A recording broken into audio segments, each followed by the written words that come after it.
आठ राखीन मालिकेच्या आजच्या दुसऱ्या भागामध्ये आपण पाहणार आहोत की सबनीस हे घरातल्या सर्वंटवर आवाज करत असतात. हीच गोष्ट आता आलोकला समजलेली असते. आलोकने आता सबनीसना मारायला घेतलेलं असतं. तिथे एक मोठा फ्लॉवर पॉट असतो, तोच त्यांच्या डोक्यात घातला जातो. तेव्हा सबनीस आलोकला सांगत असतात, सर माझं चुकलं, प्लीज मला मारू नका. पण आलोक काही केल्यात थांबत नसतो.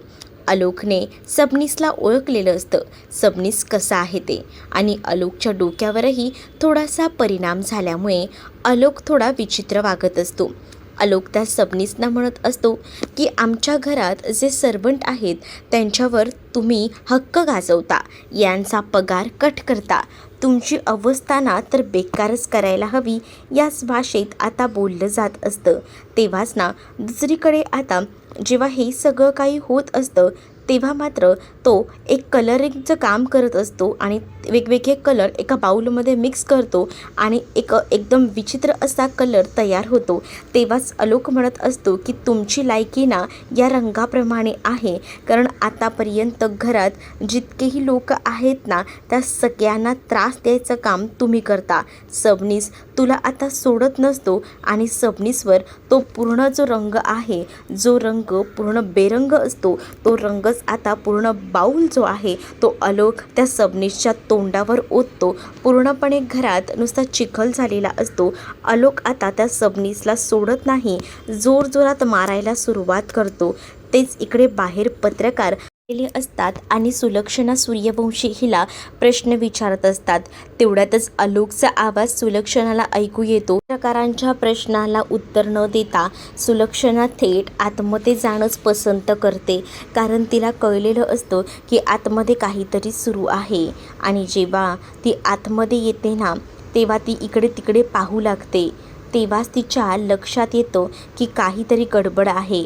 आलोकचा आवाज तिच्या कानावर पडतो. ती आलोकच्या रूमकडे जाते. तेच आलोक ना आता त्या सबनीसांना मारत असतो.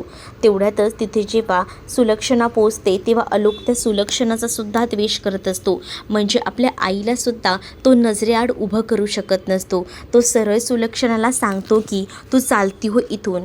तेच आता आलोकची काकू देवासमोर उभी असते आणि देवाला म्हणत असते की आता तू तरी काहीतरी कर आणि आलोकला लवकरात लवकर बरं कर, असं बोलून ती आता कृष्णदेवाकडे पूजा करत असते, प्रार्थना करत असते.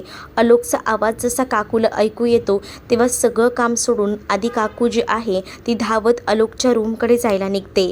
आलोकला फक्त आणि फक्त काकू शांत करू शकत असते, कारण आलोकला या घरामध्ये ना बाकी कोणीही आवडत नसतं. म्हणजे 17 वर्षापूर्वी काही तर भयानक असा सीन घडला होता, त्या सगळ्या गोष्टींमुळे हा परिणाम झालेला होता. आणि जेव्हा सुलक्षणा त्याच्या समोर येते तेव्हा सुलक्षणाला सुद्धा तो नजरेआड ठेवू शकत नसतो. तर इकडे कसंबसं काकू आलोकला गोळी देऊन शांत करते. त्याचबरोबर आलोक सांगत असतो की या बाईला आधी माझ्या नजरेआडून तिकडनं जायला सांग, नाहीतर माझ्यापेक्षा वाईट कोणीही नसेल, असंही आता सांगितलं जातं. जेव्हा आता या सगळ्या काही गोष्टी सांगितल्या जातात ना तेव्हा मात्र आता इकडे बाहेर पडण्यापासून पर्याय नसतो सुलक्षणाला. सबनीसमध्येच बोलतात की मी तर साहेबांना सांगत होतो, पण सबनीसवर देखील सुलक्षणा चिडते आणि आत्ताच्या आता इथून निघा असं म्हणते आणि त्याला घालवून देते. जेव्हा आता तिकडनं तो जातो ना तेव्हा मात्र आता इथे गुरुजींना भेटण्यासाठी बाहेर सुलक्षणा येते, कारण सर्वंटने निरोप दिलेला असतो की बाहेर गुरुजी आले आहेत. गुरुजींना सुलक्षणा म्हणत असते की काय चाललं आहे हे, मला कधी कधी ना काहीच कळत नाही, कधी संपणार आहे हे सगळं काही, याच्यावर काहीतरी तोडगा तर काढायला हवा, कारण 17 वर्षापूर्वी जे काही घडलं आहे त्याचे परिणाम अजूनही आलोकवर आहेत. आलोक अजूनही सुधारला नाही आहे. जेव्हा त्याचं लग्न होईल तेव्हाच त्याच्या पत्रिकेमध्ये हे सगळे गुण दिसत आहेत की तो व्यवस्थित होईल, असंही आता ते गुरुजी बोलत असतात. तेच दुसरीकडे आता गुरुजींची बॅग जी आहे, जी त्यांनी खांद्याला लावलेली असते, ती बॅग खाली पडते. गुरुजींची बॅग जशी खाली पडते ना तसं आता त्यातून एक फोटो बाहेर पडतो, जो की पहिला असतो भाग्याचा आणि दुसरा असतो प्राजक्ताचा. दोन्ही पत्रिका आता तिच्या समोरच पडलेल्या असतात. तर इकडे मात्र आता भाग्या आणि प्राजक्ताचा फोटो बघून लगेचच ना जी सुलक्षणा असते त्या पत्रिका बघू लागते. तर दुसरीकडे आता पाहायला मिळतं की भाग्या ही परीक्षेत पास झाल्यामुळे माई आजी तिचं औक्षण करत असते, तिचे लाड करत असते. आणि मग माई आजीला भाग्या विचारते की हे सगळं काय आहे माई आजी, म्हणजे इतकं. तेव्हा भाग्याला माई आजी सांगते की तू पास झालीस ना चांगल्या गुणानं म्हणून. मग भाग्या सांगते की मग तर माझं तू कौतुक करतेस त्यापेक्षा जास्त तर कौतुक ना खरं तर तू या प्राजक्ताचं करायला हवं, कारण प्राजक्ता तर पहिली आली आहे कॉलेजमधून. मग तेव्हा नको नको त्या माणसांचं कौतुक मला तू सांगू नकोस असंही आता सांगितलं जातं. मग तेव्हाच ना प्राजक्ताला वाईट वाटतं, कारण तिलाही असं वाटत होतं की जसं भाग्याचं कौतुक होतंय तसं आपलंही कौतुक व्हायला हवं, पण तिचं कौतुक काही होत नसतं. तेच आता भाग्याला सांगितलं जातं की लवकरच तुझं लग्नही आपण करून टाकूया. मग इकडे प्राजक्ता हे सगळं ऐकून हसत असते.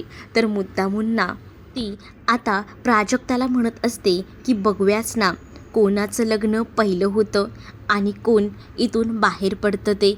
असं म्हटल्याबरोबर इकडे आता पाहायला मिळतं की प्राजक्ता थोडी का होईना नाराज असते, कारण तिला वाटत असतं की ह्या सगळ्या गोष्टी आपल्या आयुष्यातसुद्धा घडायला हव्यात, पण त्या काही घडत नसतात.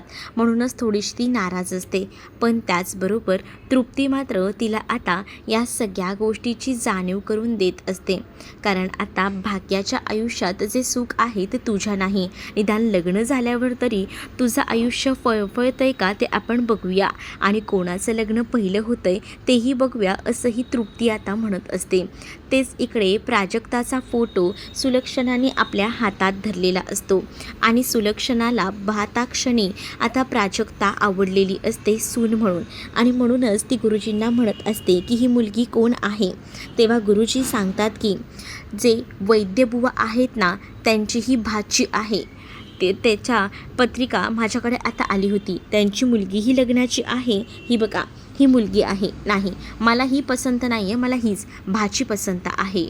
मग तेव्हाच ना नक्की ती काय करते, आताच ग्रॅज्युएशन कंप्लीट झालं आहे, त्याचसोबत हे जे बुवा आहेत ते तिला लहानपणापासून सांभाळतात आणि त्याचबरोबर हे खानदान जे आहे ते खूप जास्त मानपानाचं आहे असं देखील सांगितलं जातं. मग तेव्हाच सुलक्षणा भडकते आणि म्हणते की मग जे तुम्हाला काय म्हणायचं आहे, आम्ही काय अपमानित करतो का आमच्या घरात येणाऱ्या लोकांना? हा सूर्यवंशींचा दरारा आहे, आपल्या घरात तर कशाची कमी नाही आहे, मानपान तर होणारच. आणि मी तुम्हाला गुरुजी सांगते ही जी पत्रिका आणि आलोकची पत्रिका जुळवून बघा, ही पत्रिका मॅच व्हायलाच हवी, यहीच मुलगी माझी आलोकची बायको असेल असंही आता म्हटलं जात असतं. जेव्हा आता या सगळ्या गोष्टी गुरुजींना सुलक्षणा बोलत असते तेव्हा गुरुजी विचार करत असतात. तेच गुरुजींना सुलक्षणा म्हणते की स्वामींनी, आमच्या मोठ्या स्वामींनी आधीच सांगितलं आहे की जेव्हा आलोकचं लग्न होईल तेव्हाच त्याच्या डोक्यावर जो परिणाम झाला आहे 17 वर्षापूर्वीचं सगळं काही व्यवस्थित होईल आणि या सगळ्यामध्ये तुम्हीच आम्हाला मदत करू शकता हेही आता सांगितलेलं असतं. आणि जेव्हा या सगळ्या काही गोष्टी कळतात ना तेव्हा मात्र आता सुलक्षणा जी आहे तिने ठरवलेलं असतं की या पत्रिका मॅच करून द्याच, कारण मला काही झालं तरीसुद्धा ही सून म्हणून हवी आहे असं बोलून सुलक्षाने प्राजक्तावर शिक्कामोर्तब केलेला असतो.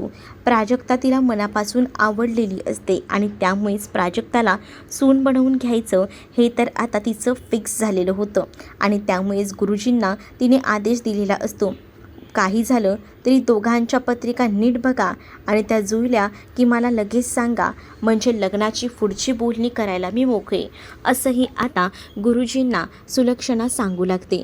सुलक्षणाला प्राजक्ता अगदी मनापासून आवडलेली असते, आलोकसाठी हीच परफेक्ट असू शकते हेही आता तिला माहिती झालेलं असतं आणि यासाठी ती आता तो फोटो एकटक बघत राहते.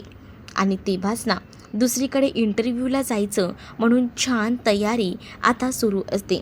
इंटरव्ह्यूला जाण्यासाठी खूप चांगली तयारी करून प्राजक्ता थोडाफार का होईना मेकअप करत असते. तेच इकडे आलोकही स्वतःची तयारी करत असतो. आलोकही आपले केस वगैरे विंचरतो. त्याच्याबरोबर त्याचा एक सेक्रेटरी असतो ज्याचं नाव असतं विश्वास. त्याच्या हातामध्ये सगळं तयार असतं, म्हणजेच आज घालायचे कपडे, आता लागणारा ज्यूस, मंगळवारचे कपडे, व्हाईट शर्ट. आता जेव्हा तो घालत असतो तेव्हा मात्र आता त्या शर्टाचं वरचं बटन जे आहे ते तुटलेलं असतं आणि हे आलोकला दिसतं. आलोकला जेव्हा शर्टाचं वरचं बटन तुटलं हे दिसल्याबरोबर आलोक आता सगळं घर जे आहे ते डोक्यावर घेतो. आणि आलोक जेव्हा सगळं घर डोक्यावर घेतो ना, तेव्हा मात्र आता सगळीकडे आवाज घुमतो. तेच प्राजक्ता तयार होत असताना मध्येच तिथे आता भाग्या येते आणि भाग्याने ब्लेझर वगैरे घातलेला बघून, गॉगल घातलेला बघून प्राजक्ता तिला विचारते की हे सगळं काय आहे. तर भाग्या आता आलोक सूर्यवंशी झालेली असते आणि ती आता इंटरव्ह्यू घेणार असते, खास प्राजक्ताचा. प्राजक्ताने आता इंटरव्ह्यूमध्ये पास व्हायला हवं यासाठी भाग्या स्वतः आलोक सूर्यवंशी झालेली असते आणि ती आता एक एक करून प्रश्न विचारत असते. आणि तेव्हाच पहिल्यांदा तुमचं नाव सांगा असं बोलून आता सिन्सिअरली प्राजक्ताही तिचं नाव सांगत असते. प्राजक्ताला या सगळ्या गोष्टी आवडत असतात कारण भाग्या तिची प्रॅक्टिस करून घेत असते. तिला म्हणायचं असतं की तिथे तू कधीही कमी पडायला नकोस ना. जर काही प्रश्न विचारला तर त्याचं पटकन उत्तर देता आलं पाहिजे आणि यासाठी तुझी पूर्वतयारी तर व्हायला हवी आणि म्हणूनच मी तुझी तयारी करून घेते असंही भाग्या आता प्राजक्ताला म्हणत असते. भाग्या ज्या ज्या प्रश्नांची उत्तरे विचारते त्या प्रश्नांची उत्तरं प्राजक्ता देत असते. तेच आता इकडे विश्वावर आलोक भडकलेला असतो आणि आलोकने पुन्हा एकदा घर डोक्यावर घेतलेलं असतं. विश्वासला तो म्हणत असतो की तूच माझ्या कपड्यांना इस्त्री करतो ना, तेव्हा तुला माझ्या शर्टाचं बटन तुटलं हे दिसलं नाही का? तुम्ही फुकटचे पैसे घेता का? असं बोलून आता विश्वासच्या अंगावर तो ओरडून बोलत असतो. विश्वास स्वतः आता माफी मागत असतो आणि म्हणत असतो की आलोक सर सॉरी, माझ्याकडनं प्रॉब्लेम झाला, प्लीज आलोक सर प्लीज मारू नका. पण आलोक आता पुन्हा एकदा त्याचं ताळतंत्र सुटल्यासारखं वागत असतो कारण त्याच्या गोळीची ही वेळ झालेली असते आणि गोळी काही त्यांनी घेतलेली नसते आणि त्यामुळेच तो आता आरडाओरडा करून विश्वासवर ओरडू लागतो. तेच आता इकडे प्रश्नांची उत्तरं झाल्यानंतर अजून एक प्रश्न विचारायचा राहिलाच असं आता आलोक म्हणून असलेली भाग्या म्हणते आणि ती प्राजक्ताला म्हणते की तुम्ही मला एका प्रश्नाचं उत्तर द्या, तुमच्या सौंदर्याचं रहस्य काय आहे? हे बोलल्यानंतर प्राजक्ता तर आता हसतच राहते. त्याचबरोबर तुम्हाला विचारले त्या प्रश्नांची उत्तरं आम्हाला हवी आहेत असंही मुद्दामून आता प्राजक्ताच्या समोर भाग्या बसून बोलत असते. तर दुसरीकडे विश्वासला उलट उत्तर देत आता मात्र आलोकने घर डोक्यावर घेतलेलं असतं. त्याला आता त्याने मारायलाच घेतलेलं असतं. त्या विश्वासला जोरात ढकललेलं असतं आणि तेव्हाच तो बोलत असतो की मी तुला पाहिलं आहे, मगाशी जेव्हा माझा शर्ट इस्त्री करत होता तेव्हा तू तुझ्या गर्लफ्रेंडसोबत गुलूगुलू बोलत होता, तेव्हा तर तुला कानाचा मोबाईलही ठेवत नव्हता, तेव्हाच हे बटन तुटलं होतं, पण तेव्हा तू इग्नोर केलं. म्हणजे तुला काय वाटलं सगळ्या काही गोष्टींवर लक्ष ठेवायला तुमच्यावर कोण नाही आहे का? माझं सगळ्या गोष्टींवर लक्ष असतं. तुझ्या गर्लफ्रेंडपायी आणि तुझ्या त्या फोनपायी तू माझ्या शर्टाची ही अवस्था केली आहेस असंही आता इकडे रागारागात आलोक जो आहे तो विश्वासला बोलत असतो. तेच इकडे आता भाग्या ही मुद्दामूनच चिडवत असते आणि प्राजक्ताला म्हणत असते की तू आता आलोक सूर्यवंशीकडे इंटरव्ह्यू द्यायला जाणार आहे, त्यामुळे जरा टिपटॉपमध्ये जा, हे असं तोंड पाडून जायचं नाही. आणि मला माहिती आहे माझी बहीण प्राजक्ता या इंटरव्ह्यूमध्ये पास होणार आहे आणि तुझं कामही होईल हेही मला तितकंच माहिती आहे असं बोलून भाग्या प्राजक्ताला आता साथ देत असते. तर दुसरीकडे पाहायला मिळतं की आलोक विश्वासवर प्रचंड चिडलेला असतो. विश्वासच्या हातातलं ग्लासही आता खाली पडणार असतं. तेच आता त्याने हातातलं ग्लास एकदम गच्च धरलेलं असतं. आलोक मात्र संतापलेला असतो. तेवढ्यातच तिकडे आता सुलक्षणा आलेली असते आलोकला शांत करण्यासाठी. आलोकला ती विचारत असते की काय झालं आलोक, शांत हो. आलोकच्या समोर जसं सुलक्षणाला तो बघतो तसं तो म्हणतो की आत्ताच्या आत्ता रूममधनं चालती हो, म्हटलंय ना तू जा. तेवढ्यातच काकू तिथे आलेली असते. काकू आलोकला शांत करते, त्या खुर्चीवर बसवते आणि म्हणते की आलोक आधी शांत हो बरं. लगेच त्याला गोळी खाऊ देते. ती गोळी खाल्ल्यावर आलोकला थोडं बरं वाटतं. तेव्हाच ना आलोक पुन्हा ओरडून बोलतो की काकू मी तुला सांगितलं या बाईला बाहेर जायला सांग, ही बाई माझ्या नजरेसमोरही नको आहे.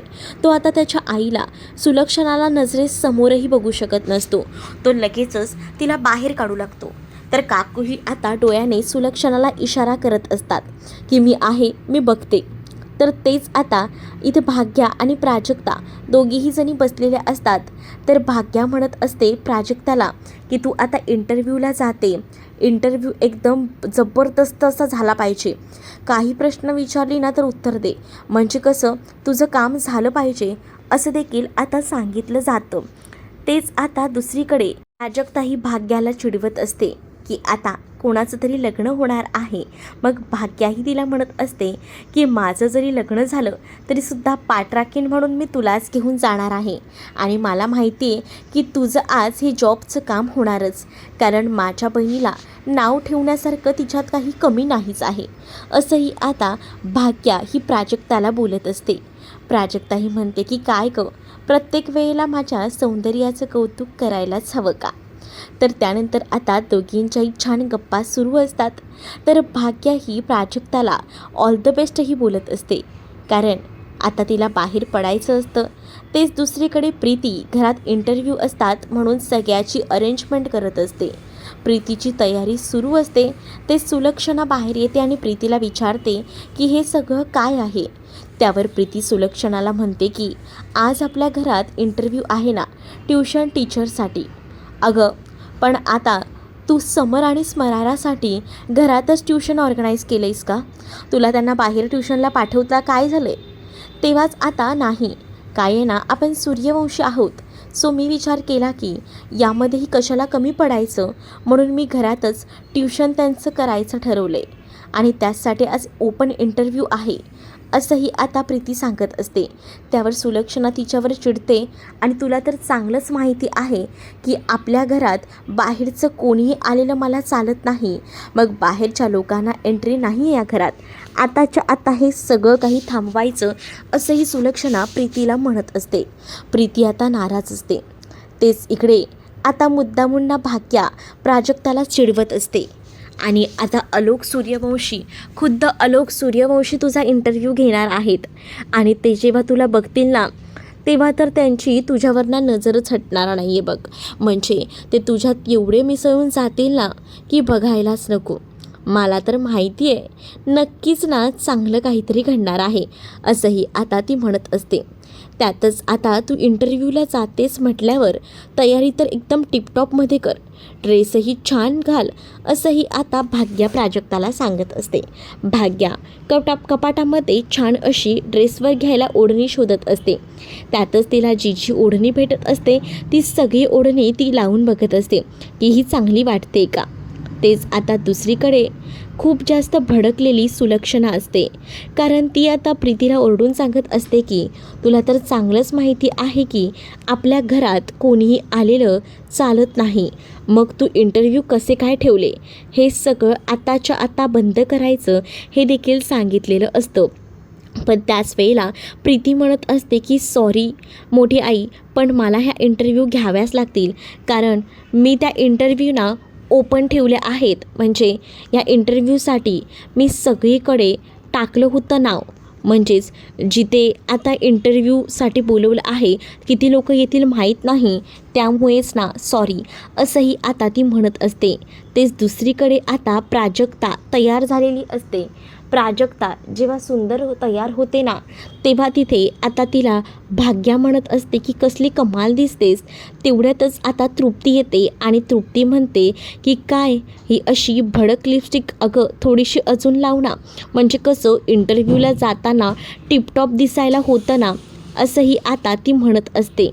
तेच आता प्राजक्ता खूप सुंदर दिसत असते. तृप्ती मुद्दामुन्ना एक ऑप्शन्स देत असते की तू अशी तयार हो तशी तयार हो. तेच भाग्या तिचा आता अपमान करते.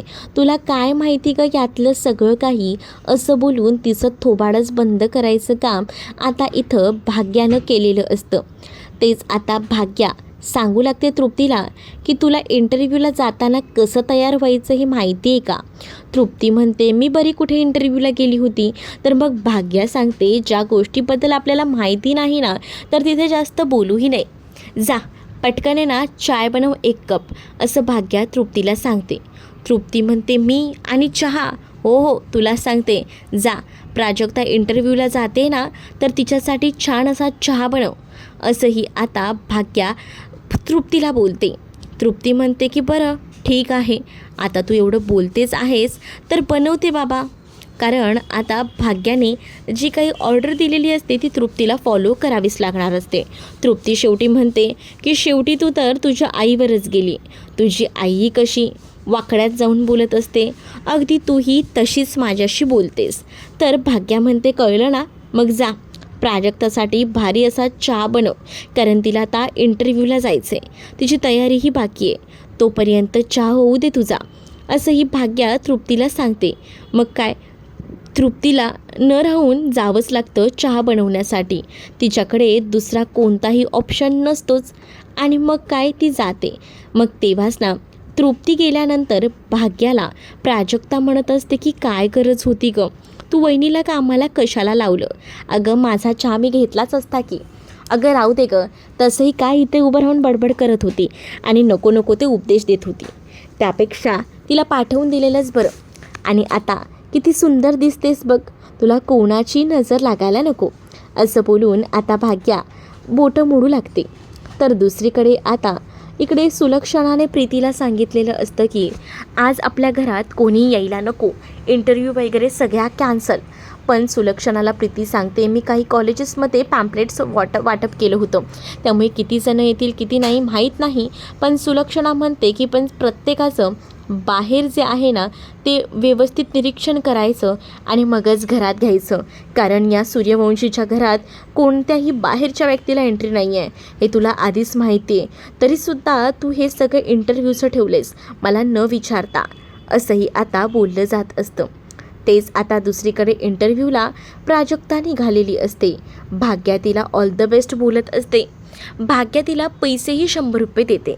तर हे नकोय, तू मामीकडनं आणलेस ना, असं आता प्राजक्ता भाग्याला विचारते. भाग्या म्हणते की नाही, मी हे मामाकडनं आणलेत, म्हणजे माझ्या वडिलांकडनं.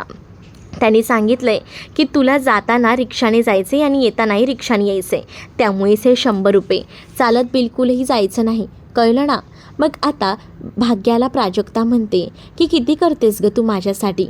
अगं आपलं ठरलं आहे ना, मी तुझी सावली आणि तू माझी सावलीस, म्हणजे आपण दोघींनी कधीही एकमेकींना अंतर द्यायचं नाही. म्हणजे बघ, जेव्हा तुझं लग्न होईल तेव्हा मी तुझी पाठ राखीन म्हणून येईल. तर इकडे प्राजक्ता सांगते आणि माझं लग्न झाल्यावर तू माझी पाठ राखीन म्हणून यायचं, असं काहीसं दोघींचं ठरतं. मग दोघी जणी खुश असतात. त्यानंतर आता प्राजक्ता जाताना का होईना मामीला भेटून जायचं तिने ठरवलेलं असतं आणि त्यामुळेच ती आता भाग्याचा निरोप वगैरे घेते. भाग्या तिला जाताना ऑल द बेस्ट वगैरे बोलते आणि त्यानंतर प्राजक्ता तिकडनं आता बाहेर पडते, कारण तिला आता खूप आनंद असतो. इंटरव्ह्यू चांगला झाला पाहिजे, एकदा का नोकरी लागली की बरं वाटतं. मग दुसरीकडे मात्र आता काय गं, तिचा जॉब कसा आहे, हा पार्ट टाईम आहे असं आता मामी सांगत असते. त्यावर माई आजीने तर आता पुन्हा एकदा घर डोक्यावर घेतलेलं असतं. तिला सांगायचं फुल टाईम जॉब करायचा, पार्ट टाईम जॉब करून काय होतं आहे, काय पैसे भेटणार आहेत, फुल टाईम केला तर निदान ती बाहेर तरी राहील आणि 4 पैसेही घरात देईल, असंही काहीचं आता बोललं जात असतं. तेच आता दुसरीकडे प्राजक्ता किचनमध्ये येते आणि ती सांगत असते की मी इंटरव्ह्यूला चालली आहे मामी, चल. आणि त्याचसोबत ती चहा बघत असते की झाला आहे का. तेच आता माई बोलत असतात की आलीस का, म्हणजे काय तुझे काय आम्ही नोकर आहेत का, तुला चहा पाणी हातात द्यायला, तुझं जे काही आहे ना ते घ्यायचं. आतापर्यंत आमच्या डोक्यावर येऊन बसलीस आणि आता बरी नोकरी बघ, जेणेकरून माझ्या जावई बापूंवरचं टेन्शनही कमी होईल. काय आहे ना, लहानपणापासून तुला लहानाचं मोठं केलं, सावरलं, निदान आता तरी स्वतःच्या पायावर उभी राहा. या सौंदर्याचा काहीतरी उपयोग कर, नाहीतर फक्त नावाला सौंदर्य, पण उपयोग तर काढी मात्रही नाही. माई आजी जे बोलते त्याचा राग मात्र प्राजक्ताला येत असतो. तिचं मन हळवं असतं, तिला आईबाबांचं प्रेम मिळालेलं नसतं, मामानेच आतापर्यंत लहानाचं मोठं केलेलं असतं, याच्या उपकारांची जाणीव प्राजक्ताला असते. आणि त्यामुळेच प्राजक्ता उलट उत्तर कोणालाही देत नाही, गुपचूपपणे ऐकून घेते आणि माई आजींनी बोललेल्या गोष्टींचा विचार करतच ती आता बाहेर पडते. माई आजींनी जे काही सांगितलेलं असतं ते सगळं तिच्या कानावर पडत असतं. माई आजी म्हणते की काय उपयोग आहे, आता बघूया नोकरी तरी करते की नाही. मग आता जी जेव्हा फाईल घेऊन बाहेर पडते तेव्हा तिला स्वतःच्या नशिबाचाच कंटाळा आलेला असतो. कारण या घरात राहून आता तिने आतापर्यंत खूप उपकार जे होते ते मामाने तिच्यावर केलेले होते. पण आता त्या उपकारांची परतफेड करण्याची वेळ आली आहे. निदान मला जर काम लागलं, चांगले पैसे मिळाले तर मी निदान पैसे तर घरात देऊ शकेन आणि मामीचं प्रेमही मला मिळेल अशी कुठेतरी तिला आशा असते. म्हणजेच मग एका पॉईंटला ती विचार करते, जर घर खर्चाला मी पैसे दिले तर मामी मला विचारेल तरी, मामी माझ्यावर आईप्रमाणे प्रेम करेल असा कुठेतरी समज ना मनामध्ये प्राजक्ताच्या होत असतो. म्हणून प्राजक्ता तसाच विचार करत आता घराबाहेर पडते. इकडे आता इंटरव्ह्यू असतात. म्हणूनच आता प्राजक्ताही त्या इंटरव्ह्यूला पोचत असते. तेच आलोकने पुन्हा एकदा घर डोक्यावर घेतलेलं असतं. प्राजक्ता दबक्या पावलाने का होईना त्या सूर्यवंशींच्या वाड्यात शिरते आणि जेव्हा इथे आलोकचा तोल जातो, आलोकच्या हातामध्ये ना एक बॉल असतो, तो जोरातच तो फेकतो. दुसरीकडे जेव्हा इंटरव्ह्यूला निघालेली असताना बाहेरचा सीन दाखवला आहे की कौशिक असतो ना, तो कौशिक जो आहे तो खरं तर प्राजक्ताला सोडायला जात असतो. कौशिकच्या आईवडिलांना प्राजक्ता आवडलेली असते, पण इकडे मामीला असं वाटतं की त्यांना भाग्य आवडली आहे. पण इंटरव्ह्यूला गेल्यावर आलोकने एक जोरात बॉल फेकून मारल्याबरोबर इकडे प्राजक्ता दचकते आणि जोरात तिच्या किंचाळण्याचा आवाज येतो. तिच्या किंचाळण्याचा जसा आवाज येतो ना तसं मात्र आता इकडे असणाऱ्या सुलक्षणाला ऐकू येतं. तिथे कोण आहे तर तेव्हाच ना इकडे असणारा हा आलोकसुद्धा जातो. तर तिथे प्राजक्ता लपून बसलेली असते. आता प्राजक्ता आणि आलोकची पहिली भेट कशी होते पाहणं तितकंच इंटरेस्टिंग असणार आहे. तुम्ही जर आपल्या चॅनलवर नवीन असाल तर चॅनलला सबस्क्राईब करा. त्याचसोबत व्हिडिओ आवडला असेल तर व्हिडिओला लाईक करायला विसरू नका. चला तर मग भेटूया पुढच्या भागात. तोपर्यंत टाटा बाय.